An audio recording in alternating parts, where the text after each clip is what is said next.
Hi everybody, it's Leslie here. Today I'm working on the next chapter of my NeverEnding Story Series. I'm going to show you how I made Bastian's attic, well, the school attic, where Bastian goes after he steals a book from the bookstore. This is the next chapter in my NeverEnding Story project. Let's get started.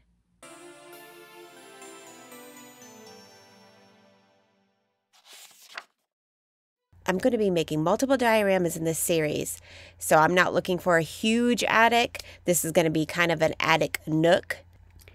So I decided to use foam board for my diorama walls and basically the structure for my attic nook. I might change this up as I go, but when I put all these dioramas together, I don't want every diorama to be super heavy. So I've been thinking foam board might be the trick. We'll see how it goes. I don't normally work with foam board for my walls. I usually use 1/8 inch wood, but we'll try it this time with the foam board. Here I am adding my Bastian to the piece. I am trying to decide how I want him to be the layout wise. I'm just kind of brainstorming where is he gonna go. This is him before I painted him. I will add a link in the description to my Bastian sculpt. To make my flooring, I am going to be using stir sticks, coffee stir sticks, and Mod Podge. This is like a super easy way to make a wooden flooring, and it comes out fantastic. You could do it multiple different ways. If you want to stain your flooring with stain, I suggest staining the wood pieces first, because once the wood pieces have glue on them, the stain doesn't take as well to the wood. It leaves like lots of different textures. But I'm going to be using paint, not stain. So I can go ahead and add all the glue I want because I can paint right over that. So in this video, you're going to see me cut my stir sticks in multiple different ways. I am trying to figure out the best way to cut these stir sticks using my miter saw. This just takes too much time. It works just fine, but it takes too much time. And then I'm using wire cutters, little snips. And then I finally got the great idea from another YouTuber named Ara. She does Bentley House Minis. So I got this idea from her. I have a couple ideas in this video I got from her. She uses these miter shears in a lot of her videos, and so I decided to get myself some of those, and they work fabulous.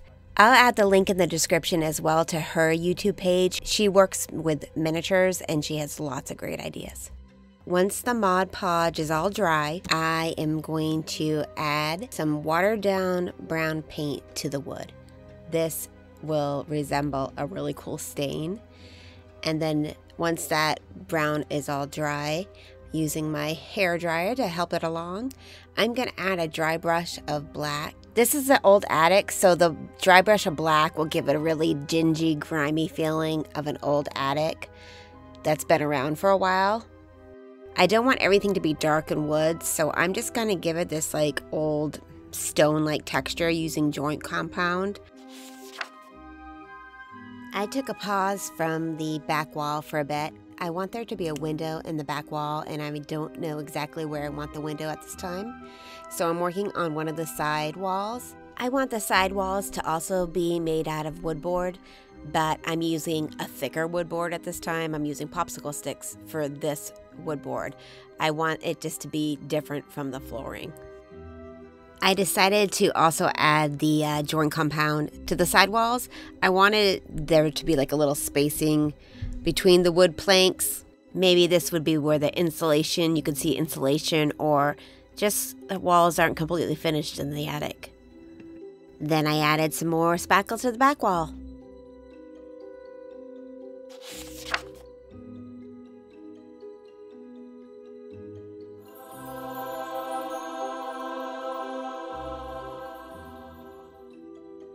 These things are amazing, so easy to use. Now I'm working on the ceiling, which is just the same technique as the flooring.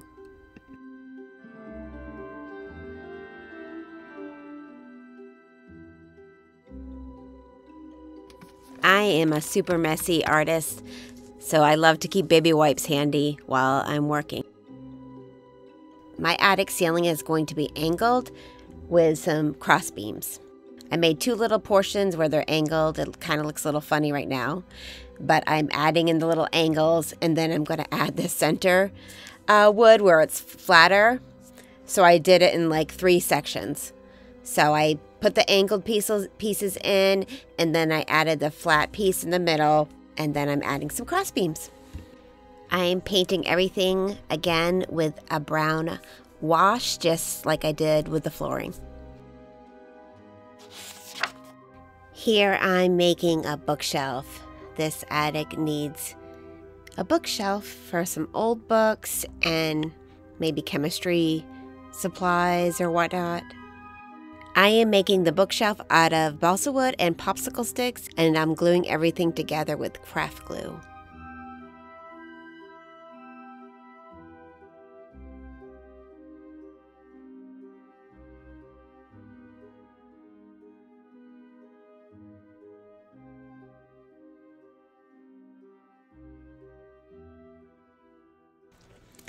Time to make some books for my bookshelf. What I'm doing here is I'm taking a magazine and I'm cutting off the size I want for like where the binding of the book would be. My paper cutter only cuts so many pieces at once, so I'm using my scissors to help it along. And then I'm going to cut, oh, check out, I was showing you my Smurf mug there. I'm going to cut the books to size. And this is a great way to make easy books using a magazine. Already has multiple pages bound together, and you can make multiple sizes of books to suit your needs of your miniature diorama. Those miter cutters work great for cutting paper as well. I don't want my books to all look the same on the shelf, so I am using some paint pens to make them different colors. I used that same brown paint for my bookshelf, and now I'm adding some aging to the bookshelf with some black and then a few white highlights.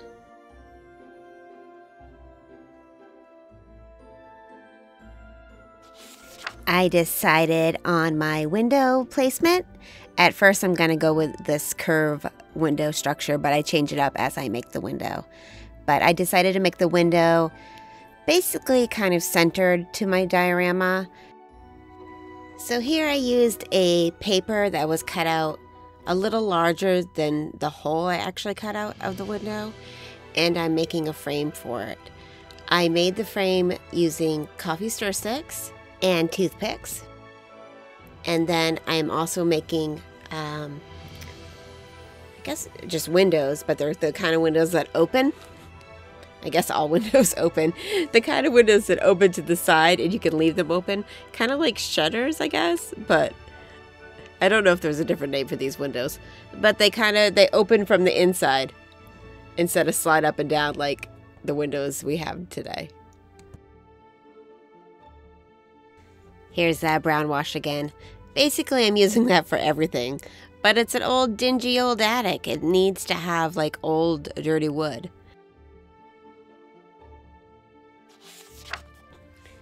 Alright, next for some UV resin. I have my silicone tray out. This will catch the resin from just splurring out to whatever. It holds the resin and it's non-stick. So I have this UV resin that I'm squirting in here and spreading it around with some kind of wooden stick. And then I'm adding a little bit of blue coloring. I want this to be kind of like a little stained glass accent piece in the background. And then I'm using some of this what is it called? Stella? Oh, I forgot what that stuff is called. But little pieces of that to give it a little bit of texture in the window. And then adding my UV light. Next, I'm adding the UV resin to the window panes. This is just clear UV resin. Any imperfections in the UV resin, if I miss a spot or whatnot, is just going to add a little character to the windows. Again, it's an old attic, so it's going to have old windows. Always wear a mask when working with resin. I'm gluing the windows together using wood glue, and then I'm going to attach them to the back wall of the attic.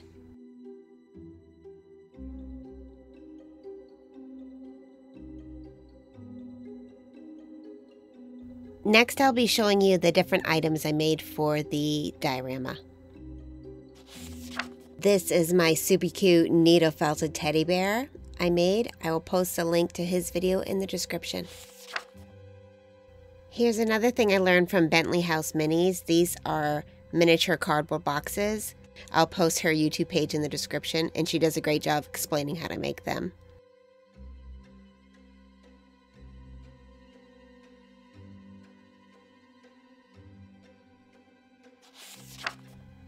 Next, I'm going to show you how I made Bastian's blanket. So when Bastian's up in the attic reading his book, he grabs one of the old blankets. There's my Bastian sculpture. I don't want to get anything on him, so I'm taking a Ziploc bag and some rubber bands and kind of tightly putting the rubber bands around him. I want this blanket to be form-fitting, but a piece of fabric this small won't hold its shape. So I'm taking the fabric to the shape of the character, and see how I'm adding some Mod Podge and elastics, and this will allow the piece of fabric to stay in the place I put it. So once the Mod Podge dries, I can remove the rubber bands and the fabric will stay in the shape that I made for it.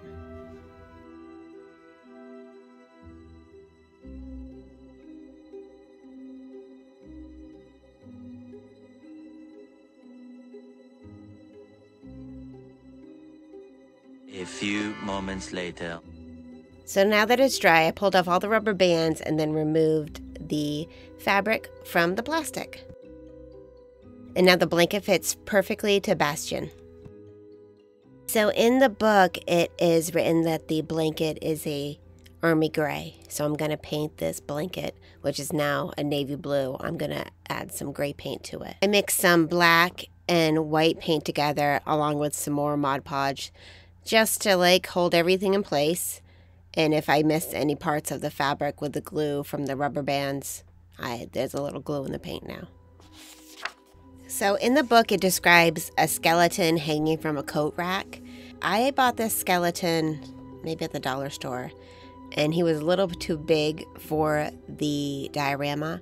So what I did is did a combination. I made the bottom of an old coat rack. I took some wire, twisted it up, and then glued it to a, what do you call it, like a skewer, if that's the right word. And now I am painting that whole wire wooden skewer thing a like bronzy color, and then I'm going to antique it with some black. The skeleton was obviously plasticky looking, so I cut off any little extra bits from the skeleton that was like sticking out plastic wise.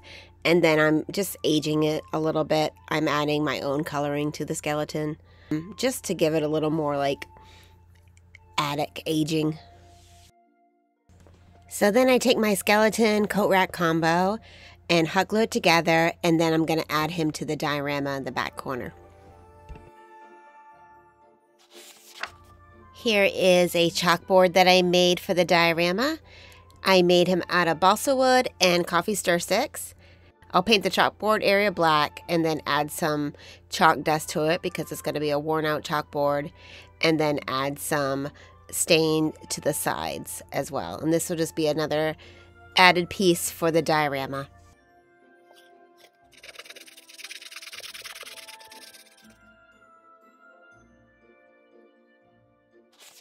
Now I want to show you a super easy way to make candles for your dioramas. This is another tip from Bentley House Minis. I've been binge watching her lately, so I've got a lot of great tips from her. But here you go. You take a crayon. I'm using broken old crayons from my kids. I preferably wanted white crayons, but I didn't have any, so I am going to paint these crayons white.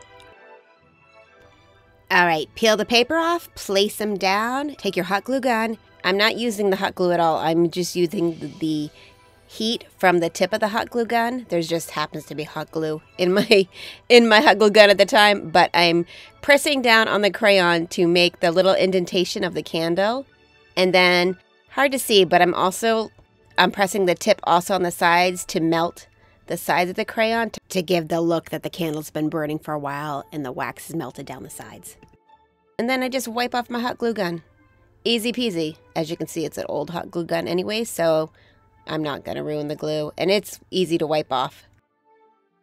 I wanted a grouping of candles, so I'm just doing the same thing to a few candles next to each other, or a few crayons. And then I'm going to add a few coats of white paint on the crayons. So I also wanted to have the appearance of like this chemistry equipment or containers on the shelf. So I'm actually using some pieces of like the wider hot glue. I'm just using my hot glue gun to melt them into different little shapes. And I thought this kind of gives the appearance of some old glass containers. Time to finish assembling the attic diorama. Please let me know in the comments if there's anything I should add to the attic. This is an ongoing series, so I can always add to pieces I've already made and show you the end result when my complete project is finally done. This is going to be an ongoing series for quite some time because I'm going to make a bunch of different dioramas to go with the NeverEnding Story. Adding his old gym mat, chemistry containers, adding some extra books, some old papers that are a little bit weathered and maybe moisture got to them. Gluing that ladder in place finally, and then adding the old teddy bear. And of course, attic needs to have some cobwebs. So I'm using some cotton balls stretched out to add cobwebs.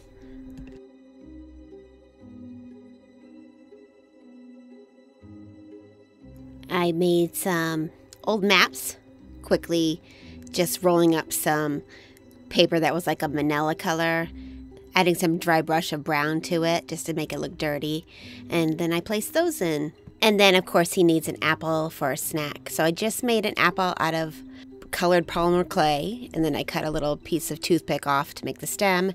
And I also took a wedge of the apple out so it looks like he took a bite, and then painted that area white. My version of the school attic. If you think there's anything I'm missing in the attic, I can always add to any of the dioramas as we go along in this series, since the series is going to be ongoing. Thanks for watching, everybody.